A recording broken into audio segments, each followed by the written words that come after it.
Looks like we're live. It's Markian Sitch, and I'm here with none other than Bradley Osterman. He's our director of lending, 28-year retired from the Army, and now he's serving military members with their lending needs and doing it from an investment-minded perspective. And right now, as we all know, the interest rates are a hot topic in the world. Housing prices are a hot topic. The Fed is a hot topic. And Brad lives this stuff every single day, talks to people about this every single day, calming them nerves, getting them back to the numbers. So that's what we're going to be talking about today for a brief 15, 20 minutes. How's it going, Brad? How's life today? Well, it's good. It's busy. A lot of activity out there, considering what's been going on over the last few days. Yeah. So there's three main things I sent you earlier that I wanted to touch on. And one thing I wanted to see your take on was I was going to tell you how I view value of homes, because I think this will be an interesting topic to our listeners, to the entire ADPI community. And I wanted to see if you had any more insight or thoughts from your perspective as a lender. And what I think about when I think of a value of a home is I almost look at houses as their own currency. People look at the dollar, the yen, rubles, whatever, right? Those are all currencies. I look at homes as a currency almost. And so I look at those as a separate currency from what the dollar is. And I think one of the hottest topics lately has been inflation. And we're like, we almost hit, if we didn't, but like I'm pretty sure it was almost hit double digits at one point in like November, December, right? Like inflation's been crazy. And it was really high, and it's coming down slowly right now, right? I think the trailing 12 is like 6% right now, but it's still, more than what it used to be. The Fed wants to get it to like 2-3%. And so what I like to think about is like, okay, the value of the home is really completely based off of supply and demand. Would you agree with that? Like maybe could we start off as a baseline? How do you feel about that statement? Yeah, no, I think that's a good place to start. Value is what you're willing to pay for it, and value is what is really driven by what's available in the market you're looking at. And remember, these are market by market conditions that are affected completely differently. 30 miles away from me, I've got a different housing market than I do 30 miles the other direction. So, when we think holistically at a housing market, you can talk about lack of housing starts or shortage of housing starts in the last 5-10 years. We're behind where we should be. You can talk immigration, you can talk, wealth accumulation during the COVID period. I mean, there's 1,000 little indicators that both leading and lagging that's going to affect the value of housing. But the truth is it's going to be based on what's available and what the demand is. And both of those can invert in a matter of weeks and months and completely change the market outlook. So it sounds like we're exactly on the same page there. And I'll get to my next point behind that point, as my dad would say. And actually, would you mind, I know this is a brand new streaming software, would you mind clicking on your settings button and under audio, just seeing if it's coming out of your mic you got there, or if it's out of your computer one, just to make sure we got top audio. If it is, then we're totally fine. Just wanted to make sure, because I forgot to mention that earlier. But so when we're thinking about supply and demand, and when I'm trying to kind of like depeg or like separate real estate from the dollar for a second here. Let's imagine, everybody, for a second, you're thinking of a rental property, you're thinking of your home. Let's imagine the supply and demand doesn't change. It flatlines. There's just the same amount of buyers as there is inventory on the market in your local area, right? Now let's imagine the dollar is losing its value because of inflation. What do you think has to economically, I know I'm oversimplifying this, what do you think has to happen to the price of your home? Not the value, because remember, the value is just supply and demand. But if the thing you're trading for that value is losing its value, then the actual conversion rate, right, is being adjusted. So if, let's say, the dollar is losing 6%, went from being worth $1 like it was last year to now being worth 96 cents or 94 cents, right? Doesn't that mean that then the price of your home has to go up? And so that's how I look at it. It's like if those are separated, if the supply and demand doesn't change on your home, but the value of the currency you're trading for it is going down, you're going to have to trade more of that currency for it, right? Correct. So, I'm not an economist. I did stay at a Holiday Inn one time, but I think you got it. So that's why when I'm looking at interest rates, and I'm like, hey, if it's anywhere near or even a little bit below what the inflation is, I'm literally making money doing nothing.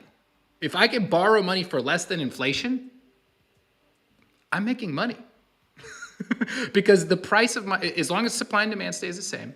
And oh, by the way, ADPI teaches, hey, buy in a place where there's market job growth and population growth.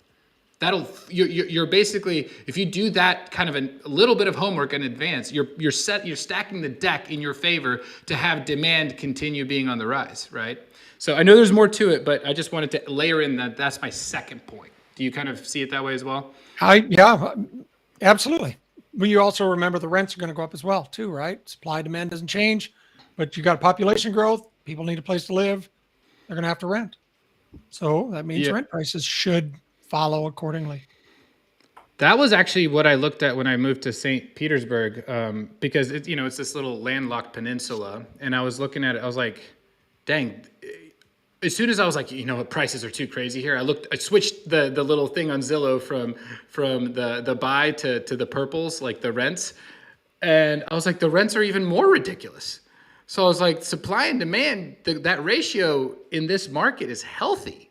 So that was an indicator to me that if people want to live here, regardless, and I look at the other side of it, the rental market. I was like, the rental market, if there was a gap there, I'd be like, oh, there's going to be a problem. Like these prices are disproportionately higher than the rents.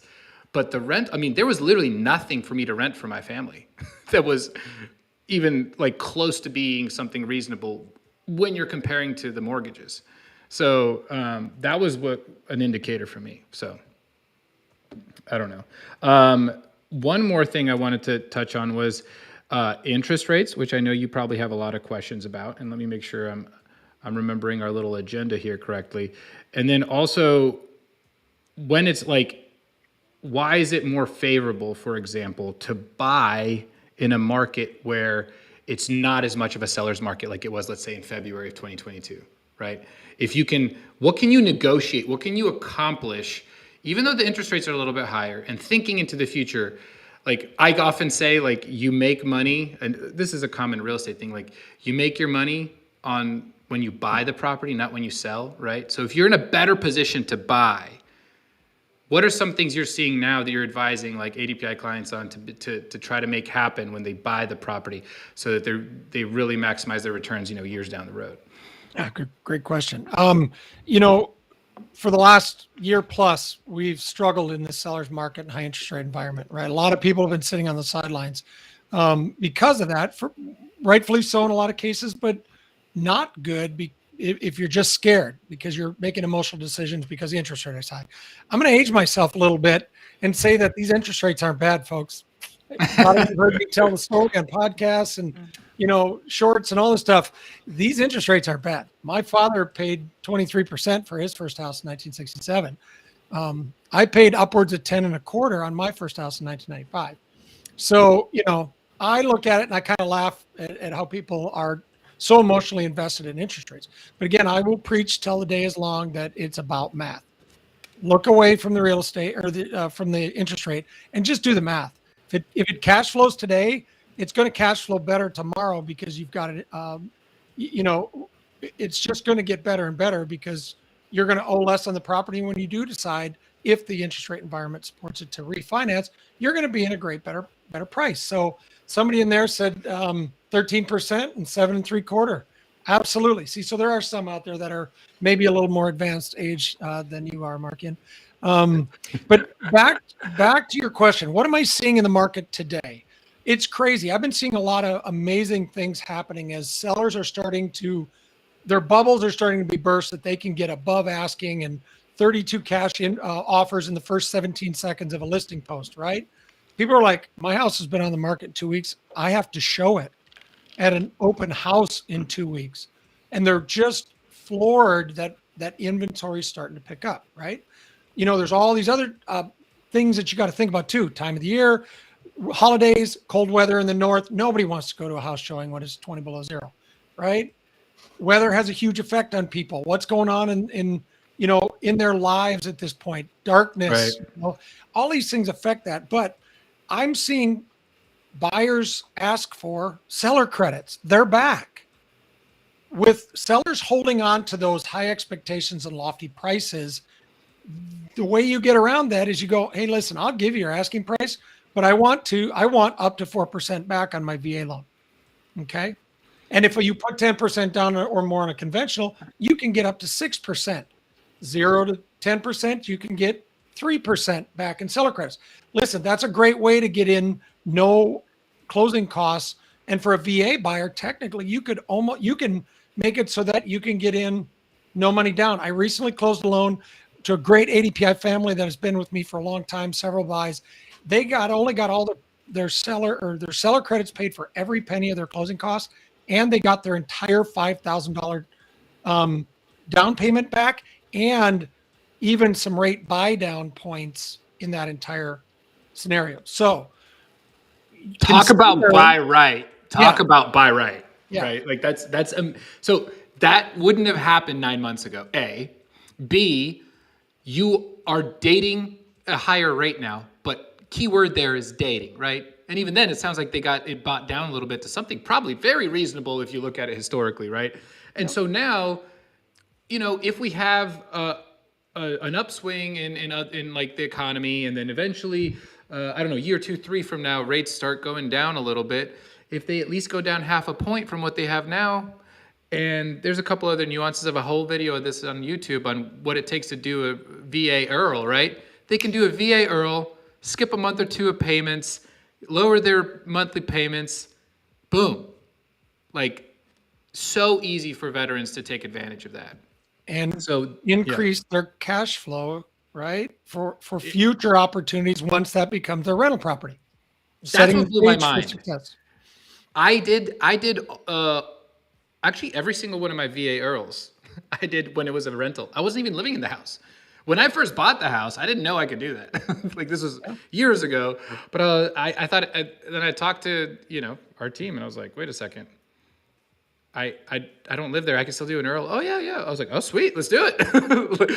So, and then held out until the market went up and sold. So anyways, there.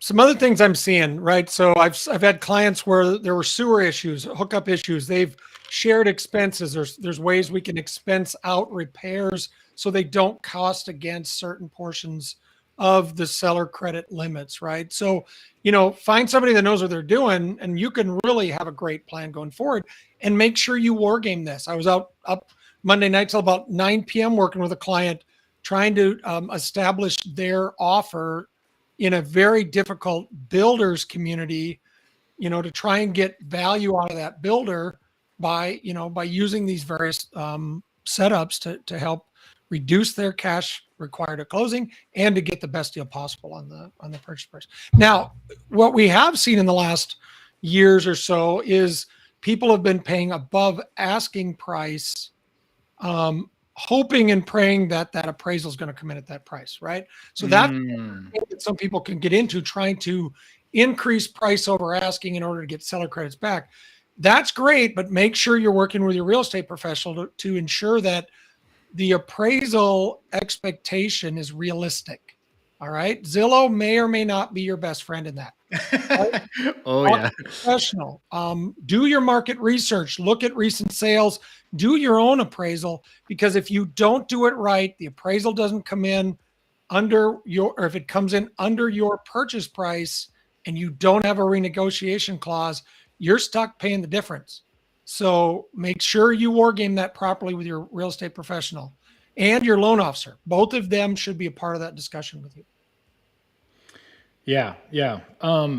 So I see a couple of comments have come in so far. I just wanted to mention, if you're watching this live, if you comment on YouTube or Facebook, wherever you're watching this, we will see those on our end. We'll be able to answer those.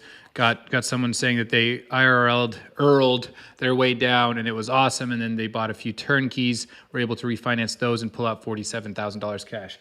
Can I mention one thing about pulling out cash? And I'm beating this to death on social media right now. It's that it's tax free. Debt isn't income. So it's tax free. But if you have, like, here's the zinger right now, right? If you have a renter paying that debt for you, then it's just as good as income, right? It's actually probably better than income because, again, it's tax free. So that's awesome. $47,000 tax free. Fantastic. Don't yeah. forget, we've got to make the declarations. Neither of us are tax professionals. Neither of us are professional real estate agents. All not lawyers, not all of those things. Not accountants. Disclaimer. Yeah. So, Yeah. but I want to catch something you said there. You may have merged a comment that could be deceptive. Okay. Income received on rent is taxable after it flows through your Schedule E. But when you pull cash out of your own property, you're borrowing against yourself. It's like the TSP loan. You're borrowing your own money back at a 3.5% rate, doesn't hit your trade line and increase your DTI. It's your money. And from my understanding, somebody confirmed for me, that does not liquidate. It's a borrow, and the fund continues to grow at the rate of the total amount. That's the one thing I'm not quite sure of. I got to finish my research on that.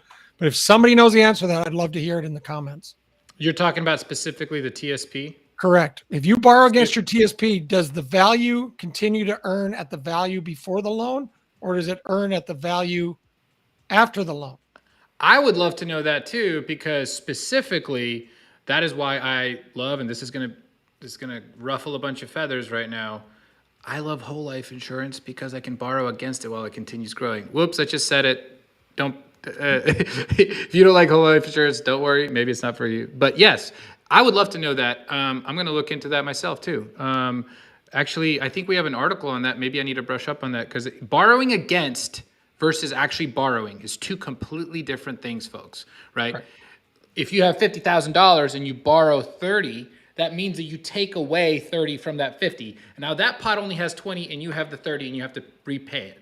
If you're borrowing against, it means you're borrowing from a different place. It's like an IOU, like, hey, if you don't repay this, then the person that actually lent you the money is owed that money, or the entity, right? So you're borrowing against based off of an IOU instead of actually taking money from that thing. So that thing, in this case, the TSP is what we're talking about, or what I was mentioning earlier is whole life, can continue growing, which means your money is potentially growing in two places at the same time, right? You have this continuing to grow, and you're having the money that you borrowed against that entity maybe invested in somewhere else, like a rental property that's producing cash flow, appreciation, tax benefits, all those things. And you're absolutely right, Brad. The rental income still, minus interest, like that's still, and whatever other deductions, like that's still taxable, absolutely. However, I'm a big tax geek, and yes, I'm not a tax professional, but I mean, real estate has the best way to defer taxes, even on that rental income. Depreciation and some of that magic is wonderful. Go ahead. Let me add something here. It comes up quite frequently, and people are frustrated. Okay. I responded to a comment in the group this morning about it, where a very successful investor with several properties is writing everything off, and he's reporting almost no income on his rental properties, right? Doing a great job from a tax strategy. But when you go to purchase a home and we look at that income qualification, you get penalized because you've scheduled E and you've reduced and you're not making any money off it. And suddenly where you were making 60,000, you're reporting you're making 5. Well, when you go to buy another property that's an income-based loan, your income's going to be less than what you think it is. But we work with that. We work through the tax data. We actually put certain things back into your income that you took out of that to get some of it back. And then of course on the Fannie Freddie products, it's 75% of gross spending. But find a lender that knows what they're talking about and is willing to go through your tax returns. Otherwise, you're going to get left out in the dark real quick. And that's what I was mentioning earlier. Like, Brad, you are an investment-minded lender. Our team is trained specifically on what we want to accomplish, and they're problem solvers in this way. And that is critical. Like, you need to know, because what you really want, right, is you want somebody to be able to maximize their investment potential. You want somebody to grow their wealth and grow their cash flow, and you need to know how to play chess. You need to be a varsity chess player in this case, right? And knowing those little nuances is critical. Like, that's why I learned, for example, I learned that early on, and it was like, wow, it was kind of a bummer at first. I was like, wait a second, like, I don't want to pay taxes, but I also want to look. I wanted to make it look like I'm making money. How can I make both things happen? And that's when I decided, I wanted to have a business or be partnered on a business that pays me a W-2. And so that's when you get into strategies as an entrepreneur of really maneuvering things around and paying yourself in certain ways depending on what your goals are. But I digress. So one last item. I just, everybody's going to ask, right? Everybody wants to know from the horse's mouth, so to speak. And I know you can't project anything. Nobody has any idea what's happening. But how are you feeling about interest rates right now? Like, are things kind of like stabilizing? Like, how are things coming along? Yeah, great question. And again, I'm not an economist. I read the leading and lagging. I watch the MBS, the 10-year Treasury yield, which are your indicators of where the mortgage-backed security rates are pricing out. And things are becoming more stable the more the inflation index shortens, right? As we see that start to reduce its climb to a point where it actually starts to contract, we're seeing the mortgage-backed security rates follow, right? It's not an automatic indicator. The Fed's announcement the other day didn't shake the mortgage-backed security market at all. We already had that baked in, if you ask me. But there's all these indicators there. But I don't want to say that rates are going to be in the threes and fours. I don't know. I will tell you, I don't believe personally that we'll ever see twos and low threes again in my lifetime because of the economic impact to the global economy. It was not worth it. Now, if you're a real estate investor, you're going to laugh at me. But for the rest of the economy, it's not a good thing to be that far down. But I'll tell you, 6 weeks ago, I was locking loans in the low sevens, VA primary residence loans in the low sevens. Somebody just a couple days ago locked a 5 with a 1.5. So yes, we're seeing a retraction of those rates. Now, what I want everybody to understand out there is, where do these rates come from? I just kind of described it a bit, but I want you to be wary of, if it's too good to be true, it probably is. All right. Things are going to come in the mail. You're going to see things on the internet. You're going to see, things on TV. Read the fine print. When they say they can get you a 4.99, read the fine print. When it says 50% loan to value, you have to have a size 7 shoe. You have to have blood type O negative and a sister named Susan. Otherwise, your market rate's going to apply. I see this every day. People bring these things to me and I shake my head and I go, okay, let's talk through these things. And then the other thing that's very prevalent, especially now where mortgage companies are struggling to get business. We've seen 38 mortgage companies fail in the last 12 months. So people are desperate for business and they'll do a lot of crazy things to earn your business, including under disclosed costs of the loan. All right. It's the last minute. Yep. And then if you truly want to know what a lender is going to offer you, ask for a loan estimate. If it's a bar napkin or a quote, it's only as good as how fast you can burn it in the ashtray. All right. And an ashtray is an old reference to where people kept smoke cigarettes indoors, for those of you that aren't young enough. Yeah. So, get it official, get an official loan estimate, make them show you, and you'll see that a lot of lenders out there are lowballing numbers to get your business. And then when the loan estimate hits, it's not what they promised you. So make sure you're diligent, make sure you are paying attention, and come to ADPI Lending if you want an honest opinion of an offer. We'll go through it with you and tell you if it's a good thing or not. Whether or not we do business, that's a service we provide to our client base. I say that even though we could probably get completely overwhelmed by everybody sending us other offers. Obviously, we want to do business with the community, but our job is to make sure as partners in the team that we're helping you get the right thing for you. And I want to go back to something you said, Mark, and that is investor minded. The deal we're working on is important, absolutely. But what's more important is that I understand your medium and long-term goals, so I can structure this deal so it doesn't affect your ability to the next one, the next one, and the next one. Sometimes you'll come to me with what you think is the right answer, and I'll be able to show you a better solution, less money down, better rates, whatever, and save that VA for later. Or, use your VA now rather than let us evaluate the entire scenario with all the facts so we can present options for you to be that long-term property investor and wealth manager. Yeah, I think so. two of the things you mentioned, and we'll be wrapping this up here. Investment minded doesn't necessarily mean like only that deal. It means a holistic approach to what your strategy is and what's coming down the pipe. For example, I had a home in California. I kept my VA on that and earled my way down while I could, and bought my next primary residence with a conventional loan 5% down, instead of refinancing that one into conventional and doing my one-time restoration. At the time, it made more sense for me to keep that home with a VA because I could benefit from the Earl and just all sorts of other reasons. I was playing chess with my personal finances. It made more sense, right? And so having somebody that can talk you through that way, weigh out the options. That is how an investment-minded lender works. It's not that it's not necessarily doing a cash flow calculation. It's looking at the big picture and what's coming down the road. Yeah, anyways, thank you, Brad. That was fantastic. Hopefully, I know this brought a lot of value to people. I just realized I could put backgrounds on this stuff. So there's the American flag with the ADPI logo. I'll remember that next time. Thank you, everybody, for tuning in. Any parting words, Brad? If not, I'll shut us down and I'll be back on next Wednesday. You good? All right. See you later, everybody.